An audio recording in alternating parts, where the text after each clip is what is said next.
Hello नमस्कार प्यारे साथियों। तो आज अपना विश्व के जलवायु प्रदेश अपन पढ़ रहे थे। तो एक क्लास अपन इसकी कंप्लीट कर चुके हैं और ये क्लाइमेटोलॉजी की आपकी आखिरी क्लास है। इसके बाद अपन ओशियनोलॉजी स्टार्ट करेंगे, समुद्र विज्ञान।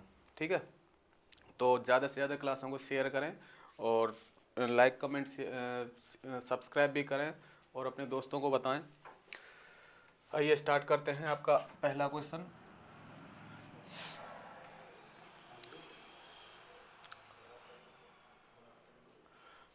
है निम्नलिखित जलवायु में से कौन दाब पेटियों के स्थानांतरण से संबंधित है। मैंने आपको वायुदाब पेटियां बताई थी।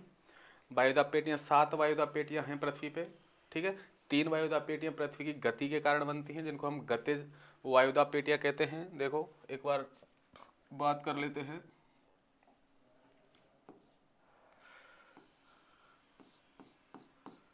गतिज वायुदाब पेटियां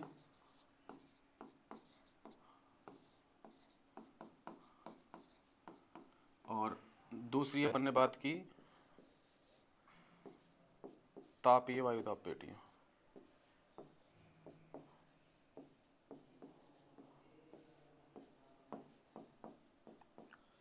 ठीक है, देखो गतिज वायुदाब पेटियां कौन कौन सी हैं और तापीय वायुदाब पेटियां कौन कौन सी हैं। गतिज वायुदाब पेटियों की अगर बात करें तो यह है पहली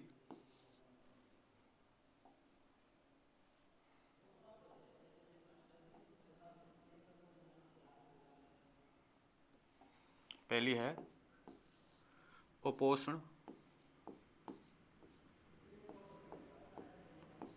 उच्च वायुदाब पेटी।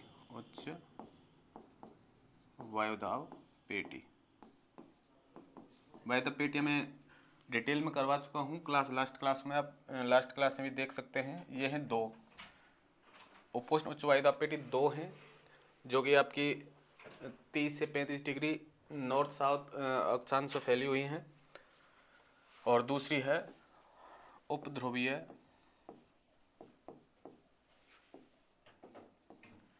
न्यून वायुदाब पेटी।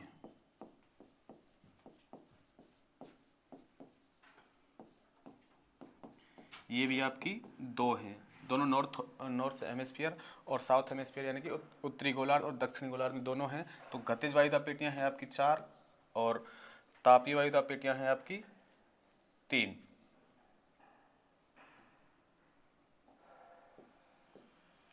पहली है विषुवत रेखीय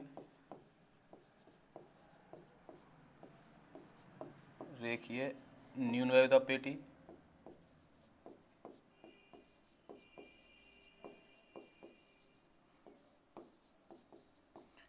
ये एक है और दूसरी है ध्रुवीय उच्च वायुदाब पेटी।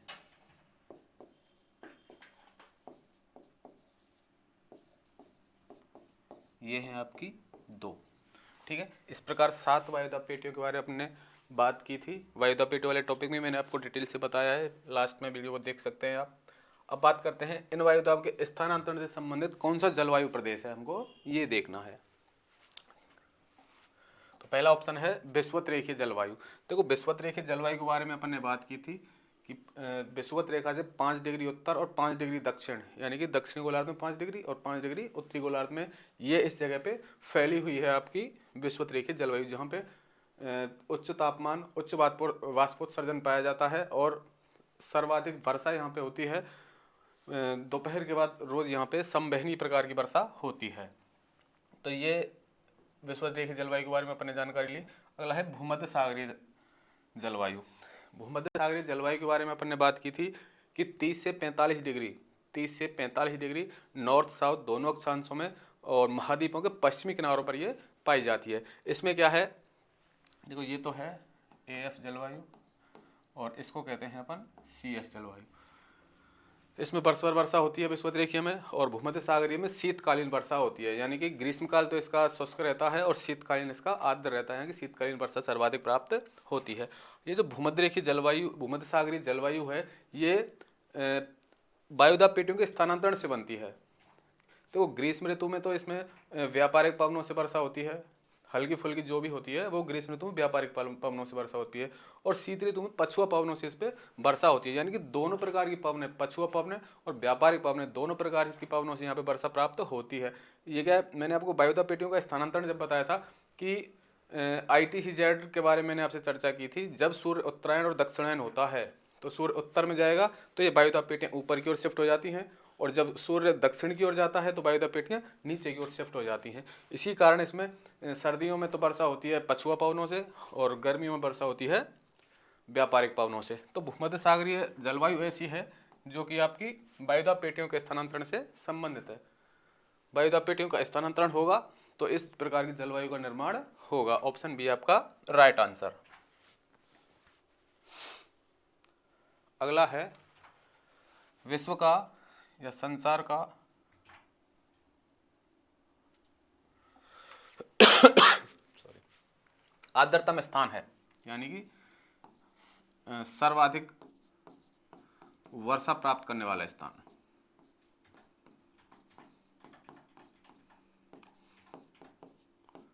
करने वाला स्थान,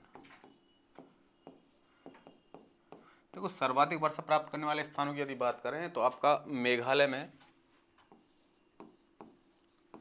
मेघालय राज्य है भारत का, और उसमें मिलती है, उसमें है आपका चेरापूंजी,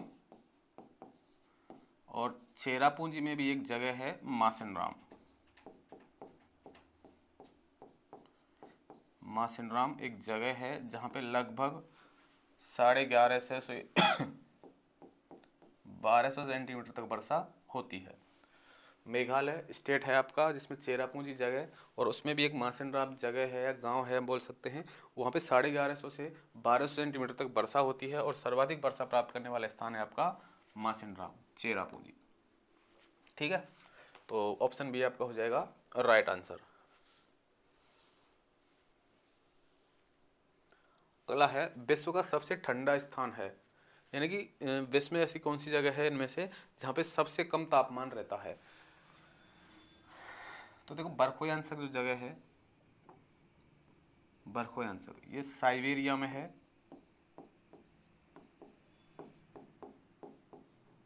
जो साइबेरियाई रूस का पार्ट है वहाँ पे बर्खोयांसक जगह है, और यहाँ पे देखो लगभग -67 डिग्री सेंटीग्रेड तापमान रिकॉर्ड किया गया था। तो सबसे कम तापमान वाली जगह की अगर बात करें तो आपका बर्खोयांसक है साइबेरियाई रूस, यानी कि रूस का जो साइबेरिया वाला पार्ट है, ध्रुवीय क्षेत्र अपन बोल सकते हैं, उसमें सबसे कम तापमान मिलता है बर्खोयांसक। -67 डिग्री सेंटीग्रेड तापमान यहाँ पे रिकॉर्ड किया गया है, डिग्री सेंटीग्रेड तापमान। ठीक है, तो ऑप्शन डी होगा आपका राइट आंसर। नेक्स्ट क्वेश्चन अगला है अल्पकालिक जलवायु संबंधी भविष्य कथन के लिए पिछले दशक में ज्ञात हुई निम्नलिखित स्थितियों में से कौन सी एक भारतीय उपमहाद्वीप में विरल क्षीण मानसून वर्षा से संबंध है। यानी कि भारतीय उपमहाद्वीप में जो मानसून आता है उसमें जो कमी होती है या उसकी जो गति है वो बढ़ जाती है, उसका संबंधित कारण इनमें से कौन सा है हमको देखना है। देखो लानीना, देखो दो चीज अपन पढ़ेंगे, अल्नीनो लानीनो। अल्नीनो और लानीनो,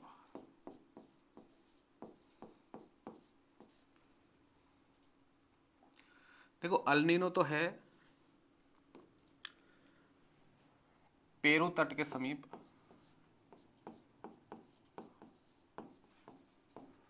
पेरू तट के समीप ठंडी हवा का, ठंडे जल का है। ठीक है,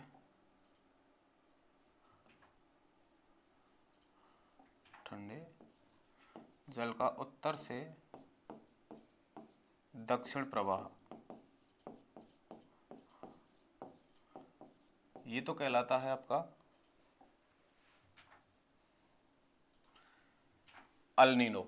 ठीक है, और ये भारतीय मानसून की यदि बात करें, जब अल्नीनो की स्थिति बनती है तो भारतीय मानसून कमजोर पड़ता है। भारतीय मानसून कमजोर पड़ता है।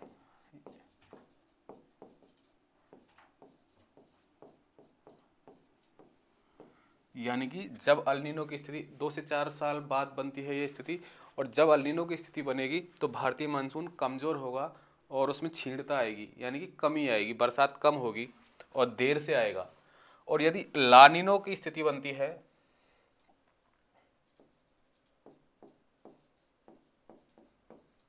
ठीक है, ये ला नीनो जो है ये इसका उल्टा रूप है, ठीक है, अल नीनो की विपरीत स्थिति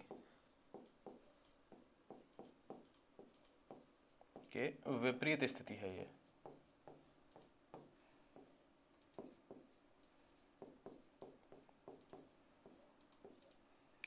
जब ला नीनो बनता है या ला नीनो की स्थिति होती है तो भारतीय मानसून प्रबल होता है और ज़्यादा वर्षा वाला होता है, ठीक है। अल नीनो यदि आएगा तो मानसून कमज़ोर होगा और कम वर्षा वाला होगा, और ला नीनो की स्थिति यदि बनेगी तो मानसून प्रबल होगा और ज़्यादा वर्षा वाला होगा। तो अल नीनो और ला नीनो दोनों भारतीय मानसून को प्रभावित करते हैं।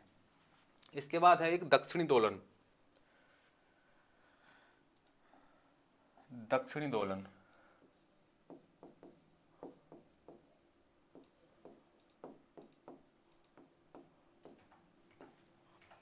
देखो दक्षिणी दोलन में क्या होता है, प्रशांत महासागर से जल हिंद महासागर की ओर आता है, ठीक है। प्रशांत महासागर से जल, गर्म जल हिंद महासागर की ओर आ जाता है तो बनती है दक्षिणी दोलन की स्थिति। और दक्षिणी दोलन से भी, जब दक्षिणी दोलन और अल नीनो की स्थिति यदि बनती है तो भारतीय मानसून में क्षीणता आती है, यानी कि कमी होती है, भारतीय मानसून कमजोर पड़ता है। तो यही ये पूछ रहा है कि विरल या क्षीण मानसून कब होता है। तो ऑप्शन सी है आपका, अल नीनो और दक्षिणी दोलन की यदि स्थिति बनेगी तो भारतीय मानसून प्रबल या क्षीण होगा या कमजोर होगा। तो ऑप्शन सी हो जाएगा आपका राइट आंसर। अगला है हेक्स्टोथर्म पौधे जो उगते हैं। ये एक वनस्पति का प्रकार है, हेक्स्टोथर्म। देखो वनस्पति के बारे में एक बार आपको बता देता हूँ। ये है आपकी पृथ्वी और ये है आपकी विषुवत रेखा।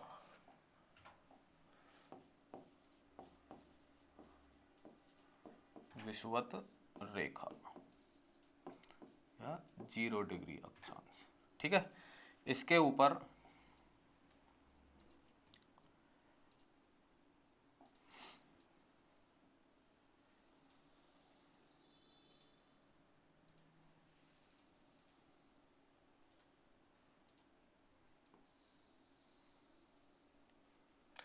इस प्रकार वनस्पतियों के प्रकार बांटे गए हैं, वो मैं आपको बता देता हूँ।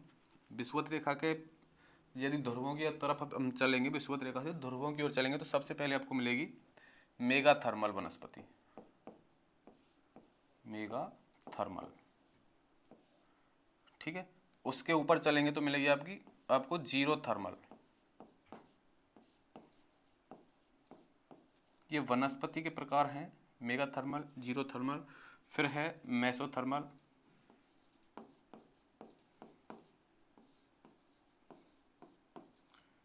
और उसके बाद मिलेगी आपको माइक्रोथर्मल,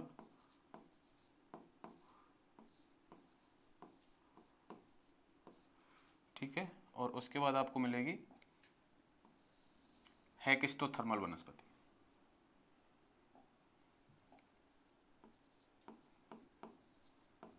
हेक्स्टोथर्मल। जब हम कोपेन का वर्गीकरण पढ़ते हैं तो आप कोडिंग पढ़ते हैं ABCD और E। तो यहाँ से आप देख सकते हैं, यदि कोडिंग जैसे AWS है, AM है, ठीक है, BSK है, CF है, CS है, DF है, ET है, EF है, तो वो सब यहाँ से कोडिंग ली गई है। यदि उस कोडिंग में A आपको दिख रहा है तो वहाँ पे किस प्रकार की वनस्पति मिलेगी, मेगाथर्मल वनस्पति मिलेगी। उसके बाद B आपको दिख रहा है तो जीरोथर्मल यानी कि मरुद्भिद वनस्पति आपको देखने को मिलेगी। सी यदि दिख रहा है तो मेसोथर्मल वनस्पति देखने को मिलेगी, डी यदि दिख रहा है तो मैक्रोथर्मल, और ई यदि दिख रहा है तो हेक्स्टोथर्मल। तापमान की भी यदि बात करें, ये विषुवत रेखा से ऊपर की ओर ध्रुवों की ओर जाएंगे हम तो तापमान में कमी होती जाएगी, और उसी प्रकार से इस वनस्पति का भी वितरण बदलता जाएगा। ठीक है, अब देखते हैं किसकी बात कर रहा है, हेक्स्टोथर्मल की। तो हेक्स्टोथर्मल कहाँ पे मिल रही है, ध्रुवों के आसपास। ठीक है, ध्रुवों के आसपास मिल रही है तो वहाँ पे तापमान क्या होगा, कम होगा। तो देखो तेज प्रकाश में मिलती है क्या हेक्स्टोथर्मल, तेज प्रकाश सर्वाधिक कहाँ पे होगा, विषुवत रेखा के आसपास होगा। तो ये भी नहीं, यहाँ पे नहीं मिलेगी तेज प्रकाश वाले में। अधिक ताप, तो अधिक ताप भी विषुवत रेखा के आसपास होगा, वहाँ भी ये वनस्पति नहीं मिलेगी। बहुत कम ताप, बहुत कम ताप आपको कहाँ मिलेगा, हेक्स्टोथर्मल में, यानी कि ध्रुवों के आसपास। तो बहुत कम ताप पर मिलेगी आपको हेक्स्टोथर्मल वनस्पति। और बहुत कम प्रकाश की भी बात करें तो इसमें भी ये नहीं मिलती है, तो ऑप्शन सी होगा आपका राइट आंसर। नेक्स्ट अगला है वनस्पति जलवायु का सही सूचक है। वनस्पति जलवायु का सही सूचक है, यह कथन संबंधित है। यानी कि जब जलवायु का वर्गीकरण किया गया था तो वनस्पति के आधार पर किया गया था। ठीक है, तो सबसे पहले ये चीज बताई थी कि वनस्पति जलवायु का सही सूचक है कोपेन महोदय ने। ये एक जर्मन विद्वान थे। ठीक है, इन्होंने सबसे पहले 1900 में विश्व जलवायु का वर्गीकरण किया,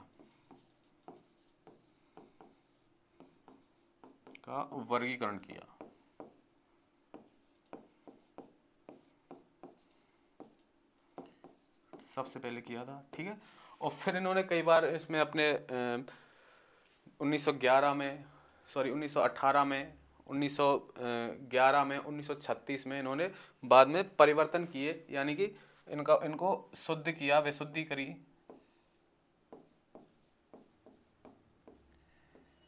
बाद में, और 1936 में इन्होंने जो दिया था वो इनका सबसे लास्ट में वर्गीकरण था, जिन्होंने विश्व जलवायु वर्गीकरण दिया था 1936 में कोपेन महोदय ने। तो वनस्पति जलवायु का सही सूचक है कथन किससे संबंधित है, कोपेन महोदय से संबंधित है। ये एक जर्मन विद्वान थे। नेक्स्ट अगला है भूमध्य सागरीय जलवायु की विशेषता क्या है। भूमध्य सागरीय जलवायु की विशेषता क्या है। देखो भूमध्य सागरीय जलवायु के बारे में मैंने आपको बताया कि 30 डिग्री से 45 डिग्री अक्षांश नॉर्थ साउथ दोनों तरफ महाद्वीपों के पश्चिमी भाग में मिलती है।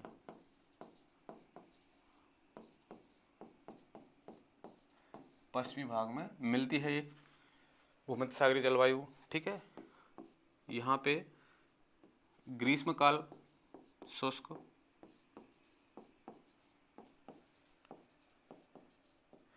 और शीतकाल में वर्षा होती है।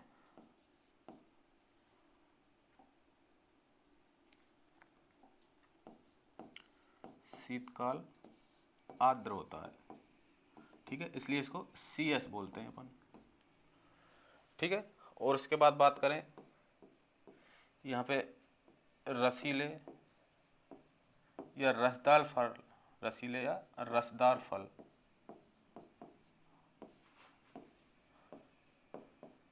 का उत्पादन किया जाता है। ठीक है, ये प्रमुख इसकी विशेषता है भूमध्य सागरीय जलवायु की। ठीक है, इसको अपन CS जलवायु बोलते हैं। अब देखते हैं इनमें से कौन सा सही है। शुष्क ग्रीष्म एवं आर्द्र शीतकाल। देखो मैंने बताया कि ग्रीष्मकाल शुष्क और शीतकाल आर्द्र, तो यही इसकी पहली विशेषता हो गई, ऑप्शन ए। ऑप्शन ए आपका राइट आंसर हो जाएगा, जो कि भूमध्य सागरीय जलवायु की एक विशेषता है।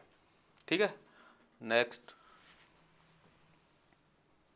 अगला है उष्ण सवाना प्रदेश के संदर्भ में कौन सा कथन सत्य है।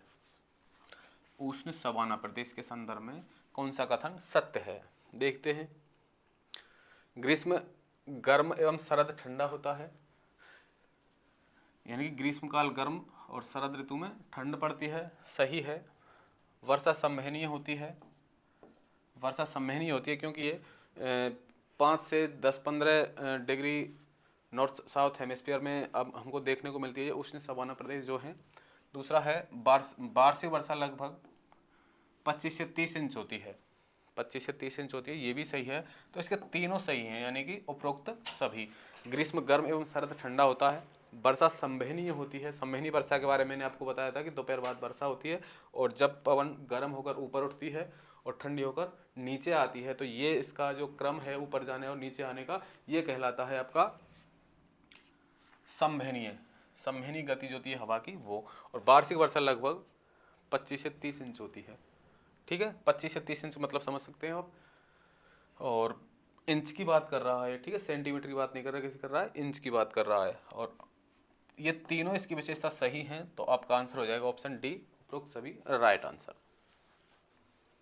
अगला है जलवायु प्रकार एवं तुल्य क्षेत्रों को सुमेलित कीजिए। यानी जलवायु के कुछ प्रकार दिए हुए हैं और उनसे संबंधित क्षेत्र दिए हुए हैं, इनको हमें सुमेलित करना है। शायद ऑप्शन इसमें नहीं दिए हुए हैं, देखते हैं। देखो, गर्म शीतोष्ण पश्चिमी किनारा, गर्म शीतोष्ण पश्चिमी किनारा की बात कर रहा है, तो ये होगा आपका भूमध्य सागरीय। अगला है गर्म शीतोष्ण पूर्वी किनारा, ये होगा आपका चीनी तुल्य। देखो 30 डिग्री से, ये है आपका 30 डिग्री, और 30 डिग्री से 45 डिग्री। ठीक है, ये महाद्वीप है।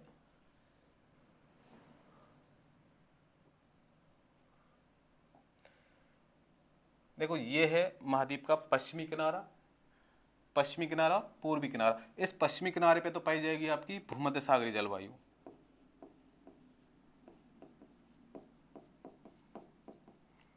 जलवायु, ठीक है, और इधर पाई जाएगी आपकी चीन तुल्य जलवायु,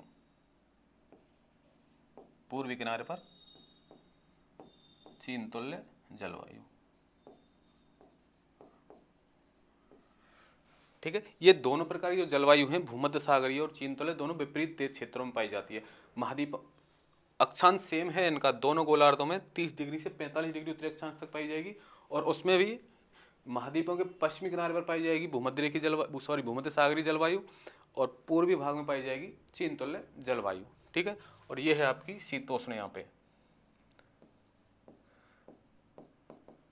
शीतोष्ण घास के मैदान क्षेत्र जो मिलते हैं बीच में। ठीक है, तो ये सही है आपका। अगला है मध्य महाद्वीपीय प्रदेश। मध्य महाद्वीपीय प्रदेश है लॉरेंसिया तुल, और शीत शीतोष्ण पूर्वी किनारा है साइबेरिया तुल। तो ये सभी सही हैं। ठीक है, ए, बी और सी और डी, यानी चारों सही हैं। इस प्रकार है आपका ये 9th क्वेश्चन था, इसके ऑप्शन शायद प्रिंटिंग मिस्टेक हुआ है, तो चारों सही हैं, हमको मिलाने की कोई दिक्कत नहीं है इसमें। नेक्स्ट क्वेश्चन पर चलते हैं। अगला है निम्न में से कौन शीत शीतोष्ण का भाग नहीं है। निम्न में से कौन शीत शीतोष्ण का भाग नहीं है। देखो यह है आपका 40 डिग्री, और ये है आपका, एक सेकंड थोड़ा नीचे लेते हैं,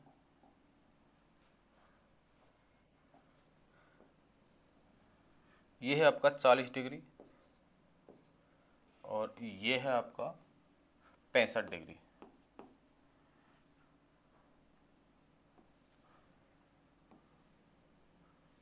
ठीक है, तो इसमें तो पाई जाएगी ब्रिटिश तुल्य जलवायु,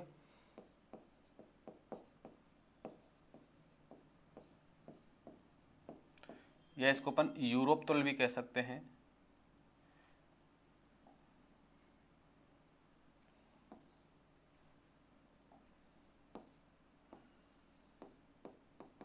यूरोप या ब्रिटिश तुल्य जलवायु। ठीक है, यानी कि 40 डिग्री से 65 डिग्री अक्षांशों में महाद्वीपों के पश्चिमी तट पे तो पाई जाएगी यूरोप या ब्रिटिश तुल्य जलवायु, और उसके पूर्वी तट पे पाई जाएगी लॉरेंसियन तुल्य जलवायु, सेंट लॉरेंस तुल्य।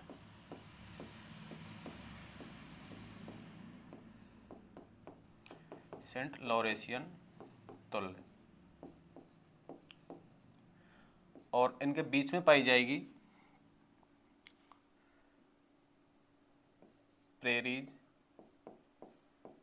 स्टेपी घास क्षेत्र, ठीक है। इस क्षेत्र में तो पाई जाएगी पश्चिमी तट पर पाई जाएगी यूरोप या ब्रिटिश तुल्य जलवायु, और पूर्वी तट पे पाई जाएगी सेंट लॉरेंशियन तुल्य जलवायु। अब बात करते हैं, देखो इस क्षेत्र की शीत शीतोष्ण क्षेत्र की बात कर रहा है, और शीत शीतोष्ण क्षेत्र में ब्रिटिश तुल्य जलवायु आपको मिल रही है, ठीक है। यहीं पे है साइबेरिया तुल्य जलवायु है और लॉरेशियन तुल्य जलवायु है, लेकिन चीन तुल्य जो जलवायु है, चीन तुल्य जलवायु जिसे अपन कहते हैं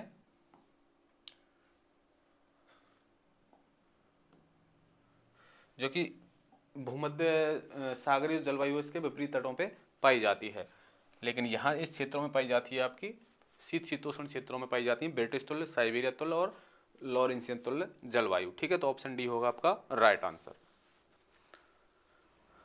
नेक्स्ट क्वेश्चन, इनमें से कौन सा तथ्य भूमध्य रेखीय प्रदेश के लिए सत्य है, ठीक है। हमको सत्य देखना है भूमध्य रेखीय प्रदेश के लिए। भूमध्य रेखीय प्रदेश के बारे में आपको पता है, भूमध्य रेखा के दोनों तरफ 5-5 डिग्री क्षेत्र जो है वो अपन लेते हैं भूमध्य रेखीय प्रदेश के लिए। तो 5 डिग्री और 10 डिग्री उत्तर, यह 5 डिग्री और 10 डिग्री उत्तर व दक्षिणी भूमध्य रेखा के बीच में है। 5 से 10 उत्तर या दक्षिण दोनों के बीच में है, अपन ले सकते हैं 5 से 10।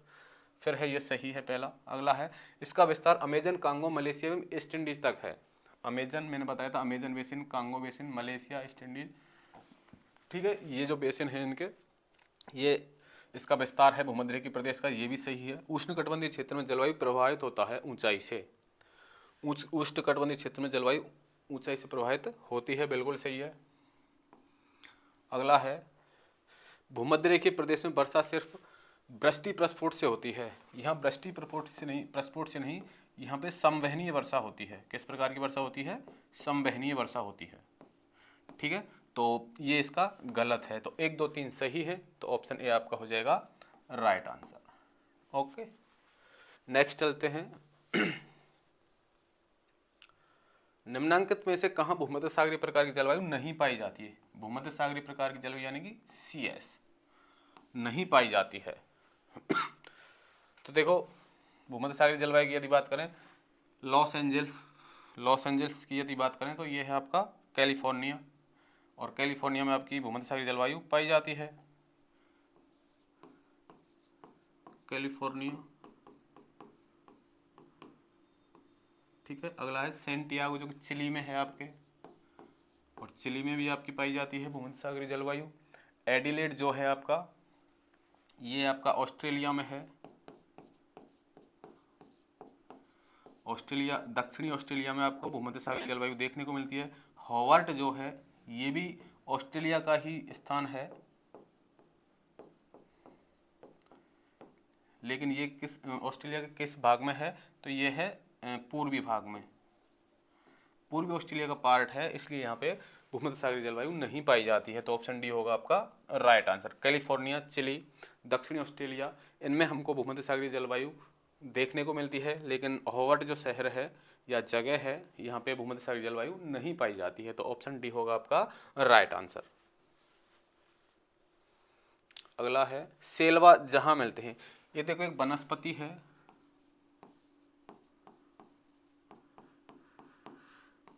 जिसको अपन सेलवा बोलते हैं। ये कहाँ पे मिलती है? ये भूमध्य रेखीय वनस्पति है, ठीक है, और अमेजन बेसिन में ये देखने को मिलती है।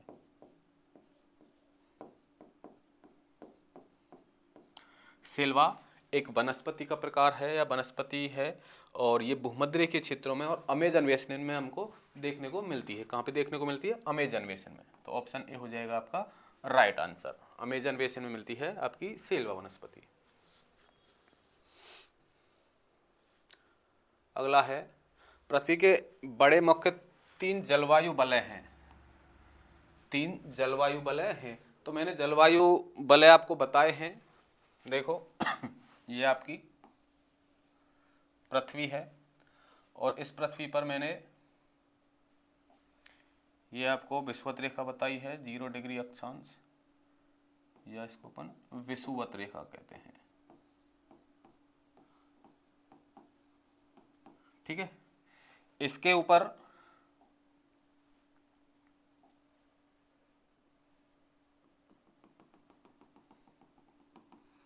23.5 डिग्री अक्षांश है, इसको अपन कर्क रेखा कहते हैं, और इसके नीचे 23.5 डिग्री अक्षांश है, इसको अपन मकर कहते हैं, यानी मकर रेखा। ठीक है, इसके भी ऊपर है 66.5 डिग्री नॉर्थ हेमिस्फीयर, और नीचे 66.5 डिग्री साउथ। ठीक है, अब देखते हैं, देखो भूमध्य रेखा के ऊपर 23.5 डिग्री कर्क रेखा है और नीचे 23.5 डिग्री मकर रेखा है। कर्क रेखा से मकर रेखा तक, कर्क रेखा से मकर रेखा तक तो पाई जाती है आपकी, देखो इस क्षेत्र में,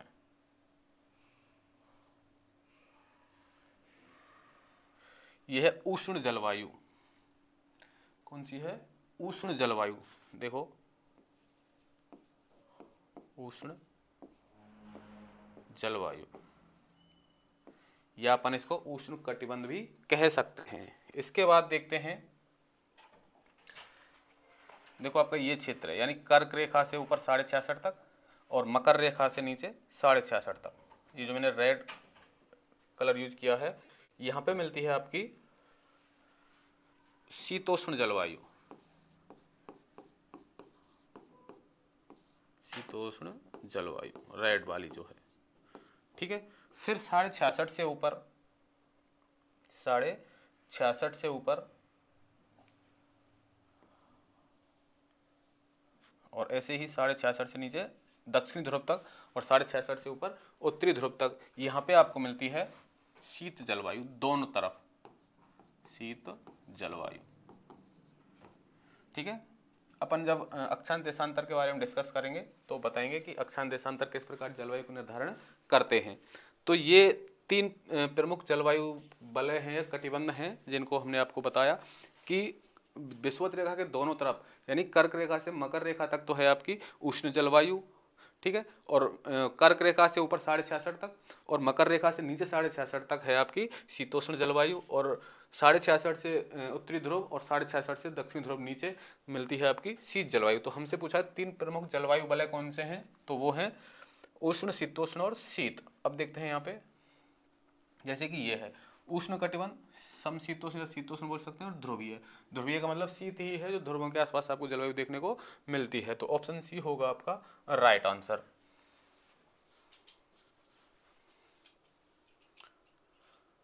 अगला है हवाओं का मौसमी परिवर्तन खाली जगह की सामान्य विशेषता है।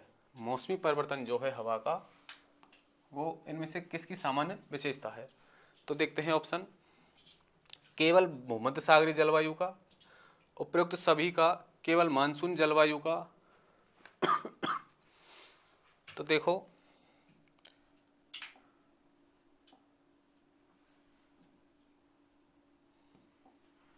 इसको ऑप्शन करते हैं अपन ऑप्शन सी। ठीक है, और इसको करते हैं ऑप्शन बी।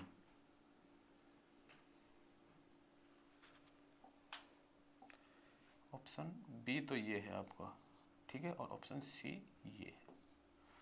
अब देखते हैं आगे।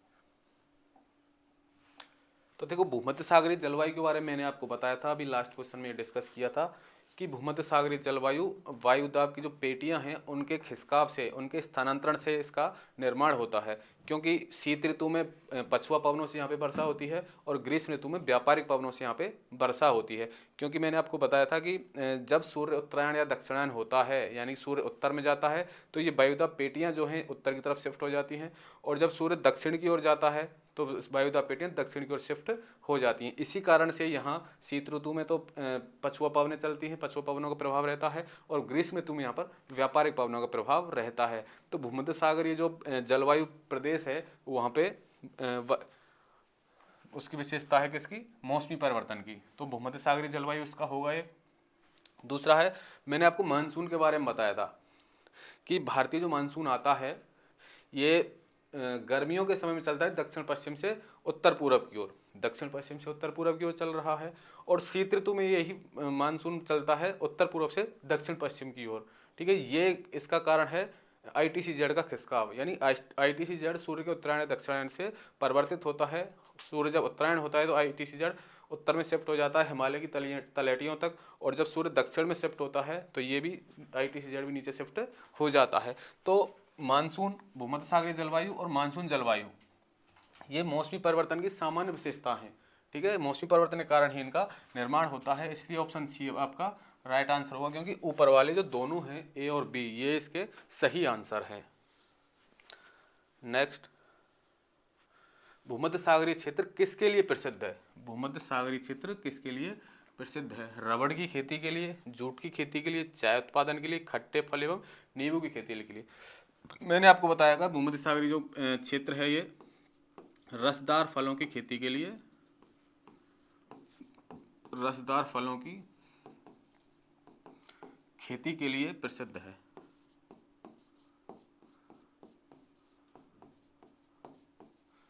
जिसमें आप ले सकते हैं प्रमुख खेती क्या की जाती है यहाँ पे, देखो नींबू, संतरा, ठीक है, सेब, सहतूत, अंजीर, अंगूर आदि जो रसदार फल हैं, इनकी खेती यहाँ पे की जाती है भूमध्य सागरीय क्षेत्र में। तो ऑप्शन होगा आपका ऑप्शन डी, खट्टे फल या नींबू की खेती के लिए जाना जाता है आपका भूमध्य सागरीय क्षेत्र। नेक्स्ट, अगला है कथन और कारण दिए हुए हैं, दोनों को देखना है। भूमध्य सागरीय जलवायु द्वीपों के, महाद्वीपों के पूर्वी तट पर मिलती है। पूर्वी तट पर, देखो मैंने आपको बताया था कि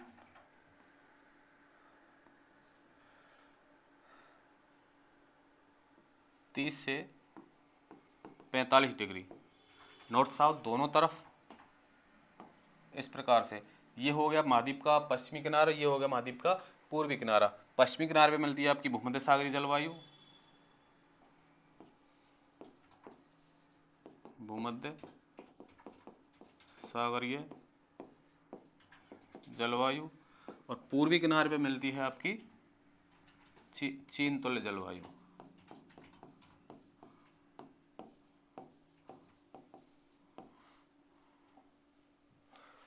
अब देखो भूमध्य महासागरीय जो जलवायु है ये महाद्वीपों के पूर्वी तट के सहारे पाई जाती है क्या?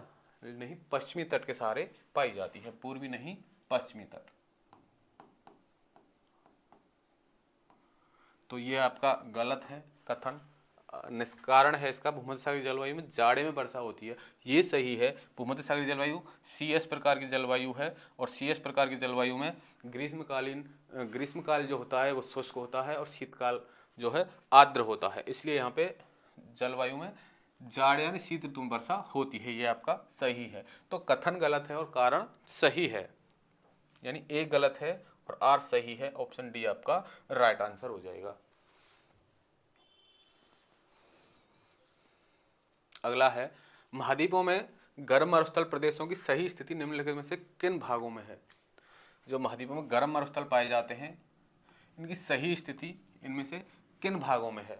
ठीक है, 40 डिग्री से 60 डिग्री अक्षांश के बीच, 20 डिग्री से 30 डिग्री अक्षांशों के पूर्वी तट पर, 20 डिग्री से 30 डिग्री अक्षांशों के पश्चिमी तट पर। तो ये आपका सही है, 20 डिग्री से 30 डिग्री अक्षांशों के बीच पश्चिमी तट पर। देखो पश्चिमी तट पर क्यों होते हैं महाद्वीप, मरुस्थल? एक तो यहाँ पे ठंडी जलधाराएं चलती हैं, ठंडी जलधाराएं चलती हैं। जैसे देखो एक महाद्वीप के हिसाब से समझते हैं अपन,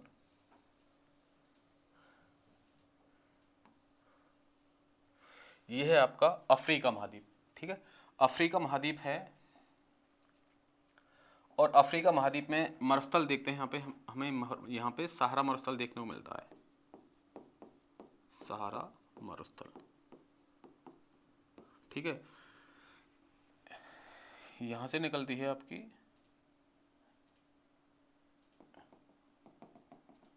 0 डिग्री अक्षांश।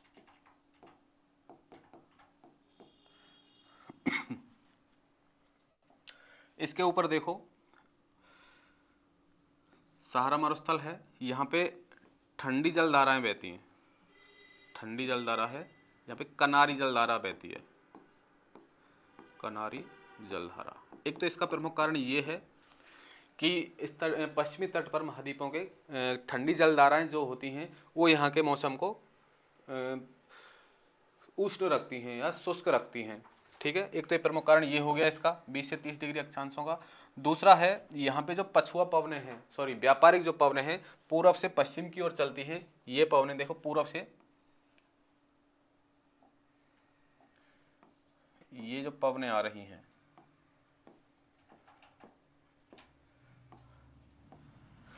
व्यापारिक पवनें जो हैं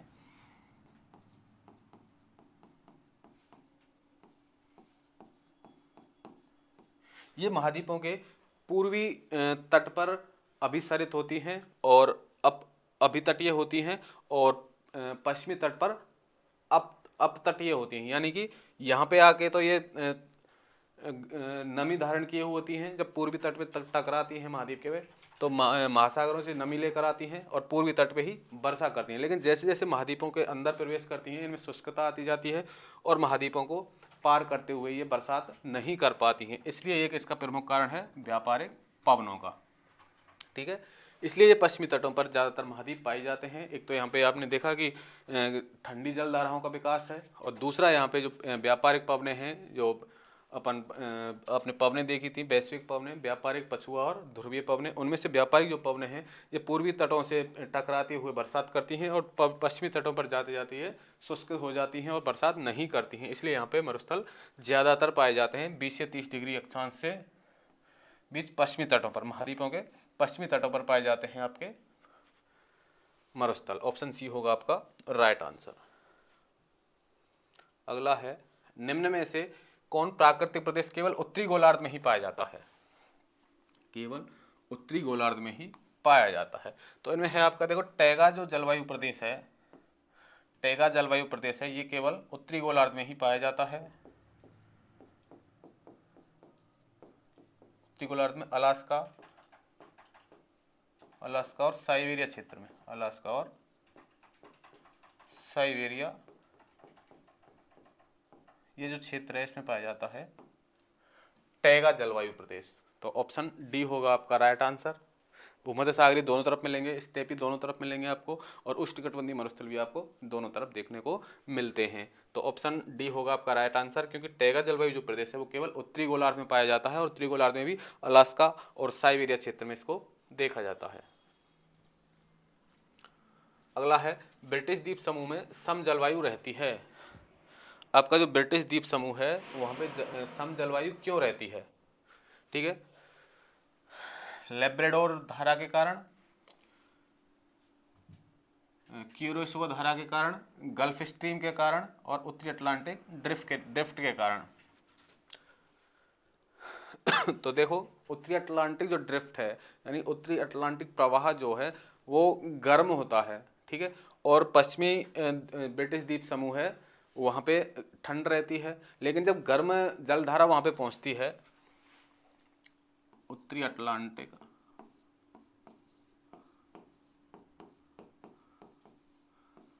ड्रिफ्ट ब्रिटिश द्वीप को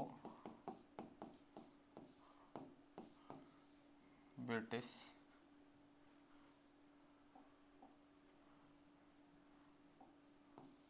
द्वीप की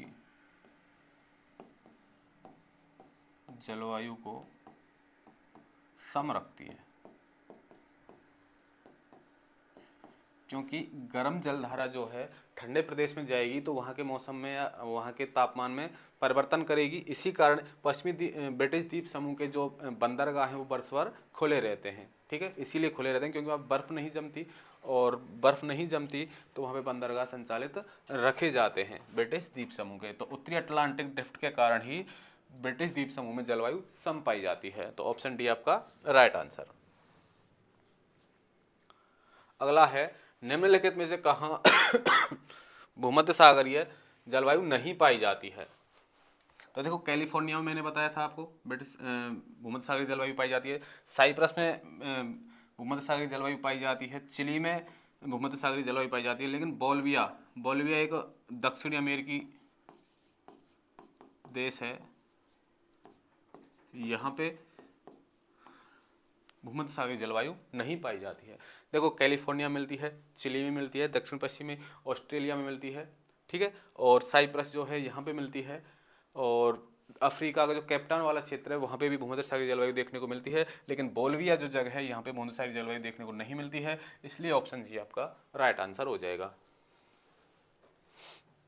अगला है निम्नलिखित युग्मों में से कौन सा एक सही सुमेलित नहीं है, सही सुमेलित नहीं है यानी कि गलत दिया हुआ है, ठीक है।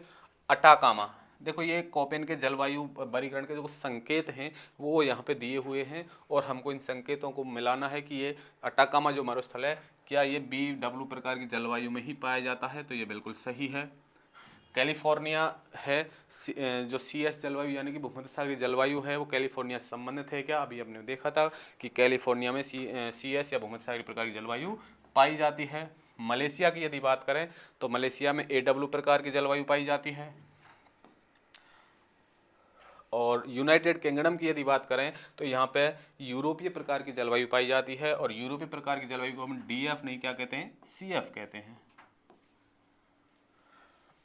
CF प्रकार की जलवायु कहाँ पे पाई जाती है, यूनाइटेड किंगडम यानी कि UK में, और इसको अपन कहते हैं CF को पश्चिमी यूरोपीय जलवायु,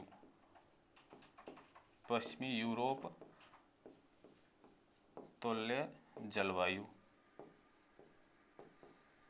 तो ऑप्शन डी आपका राइट आंसर होगा। ऊपर वाले तीनों सही हैं लेकिन डी गलत है, और उसका सही क्या है, पश्चिमी यूरोप तुल्य जलवायु CF। अगला है रसीले फलों के उत्पादन के लिए आदर्श जलवायु है। तो रसीले फलों के उत्पादन के लिए आदर्श जलवायु के बारे में मैंने आपको बताया है कि भूमध्य सागरीय प्रदेश में रसदार फलों की खेती की जाती है, जिनमें अपन नींबू, संतरा, सेब और नाशपाती और सहतूत आदि जो अंजीर वगैरह जो हैं रसदार फल हैं और खट्टे फल हैं, उनकी खेती की जाती है कहाँ पे, भूमध्य सागरीय जलवायु। भूमध्य रेखीय जलवायु नहीं है, मानसूनी प्रदेश नहीं है, उत्तर पश्चिमी यूरोप तुल्य जलवायु भी नहीं है, तो लेकिन भूमध्य सागरीय जलवायु जो है यहाँ पे खट्टे रसदार फलों की खेती सर्वाधिक की जाती है, इसलिए ऑप्शन डी आपका राइट आंसर हो जाएगा। अगला है संसार के सभी उष्ण मरुस्थल पश्चिमी भागों में है क्योंकि, अभी मैंने आपको 2-3 कारण बताए थे कि जो मरुस्थल हैं संसार के वो ज़्यादातर महाद्वीपों के पश्चिमी भागों पर ही क्यों हैं।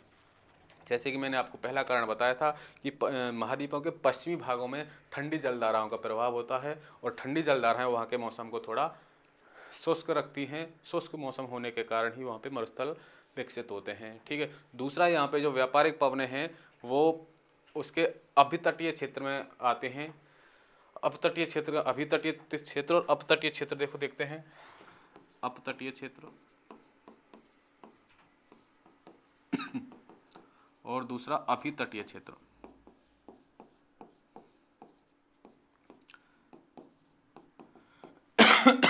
देखो अपतटीय क्षेत्र तो वो हैं जहां पे व्यापारिक पवनें जहां पे टकराती हैं, यानी कि महाद्वीप के जिस किनारे पर व्यापारिक पवनें टकराती हैं या वैश्विक पवनें टकराती हैं वो तो कहलाता है अभितटीय क्षेत्र, जहां पे टकराती हैं, ठीक है। और वहां से होकर महाद्वीप से होकर निकलती हैं तो वो कहलाता है आपका अपतटीय क्षेत्र, ठीक है। तो अपतटीय क्षेत्र में क्या होता है, बरसात नहीं होती है। अभितटीय क्षेत्र में व्यापारिक पवनों के द्वारा बरसात होती है, और अपतटीय क्षेत्र में बरसात नहीं होती है, इसलिए यहाँ पे ये क्षेत्र शुष्क पाए जाते हैं और मरुस्थलों का विकास होता है, ठीक है। अब देखते हैं क्योंकि ये मैंने 2 कारण आपको बताए। अगला है उच्च तापमान। तापमान उच्च है इसलिए होता है क्या,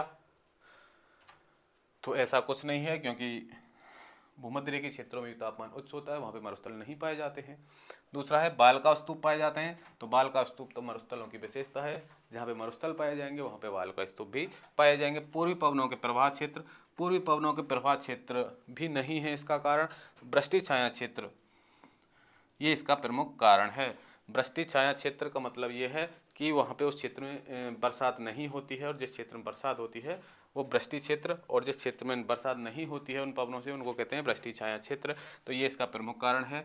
ऑप्शन डी वृष्टि छाया प्रदेश आपका राइट आंसर हो जाएगा।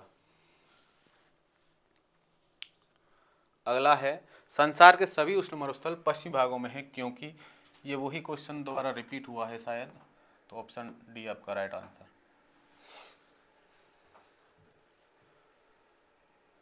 अगला है निम्नांकित में से कौन सी जलवायु वायुदाब पेटियों के मौसमी खिसकाव से उत्पन्न होती है।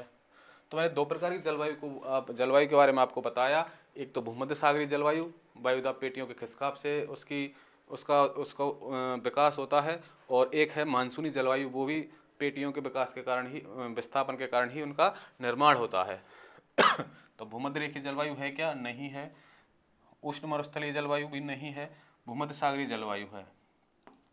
देखो भूमध्य सागरीय जलवायु का निर्माण कैसे होता है, जब सूर्य उत्तरायण और दक्षिणायन होता है, तो उत्तरायण जब सूर्य होगा तो वायुदाब पेटियां हैं उत्तर की ओर स्थापित हो जाती हैं, विस्थापित हो जाती हैं, और सूर्य जब दक्षिणायन होता है तो वायुदाब पेटियां दक्षिण की ओर भी विस्थापित हो जाती हैं। तो जब सूर्य उत्तरायण होता है तो वायुदाब पेटियों के विस्थापन से यहाँ पे ग्रीष्म ऋतु में व्यापारिक पवनों द्वारा बरसात होती है, और शीत ऋतु में पछुआ पवनों द्वारा बरसात होती है।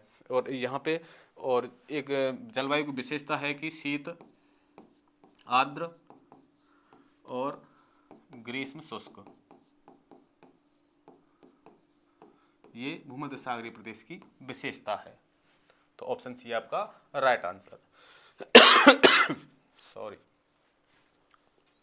अगला है जलवायु का प्रकार जो अपनी अधिकांश वर्षा शीत ऋतु में प्राप्त करता है। अधिकांश वर्षा शीत ऋतु में, तो मैंने CS प्रकार की जलवायु, यानी कि इसको कह सकते हैं अपन भूमध्य सागरीय जलवायु।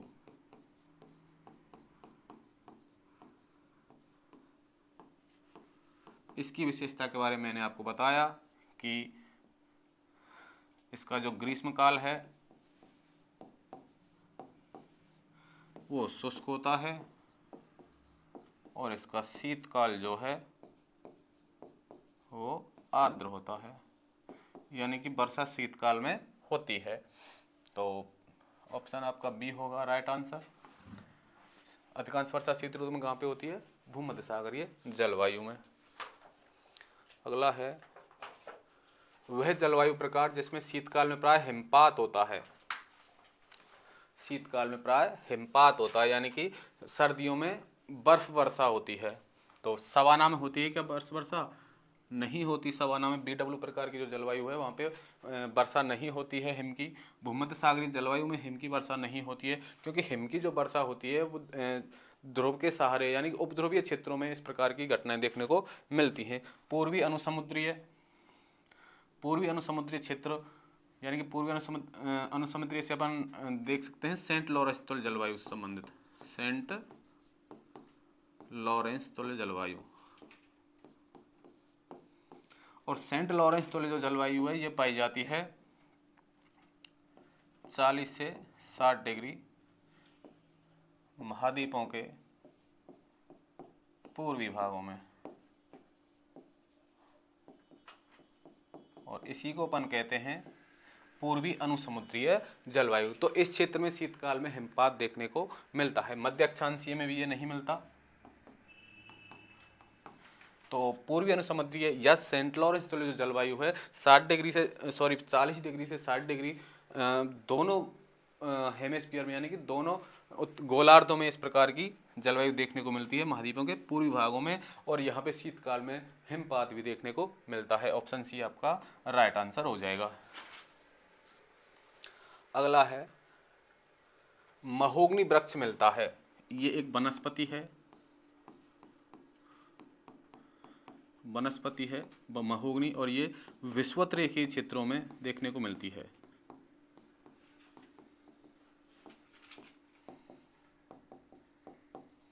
या उष्ण जलवायु में।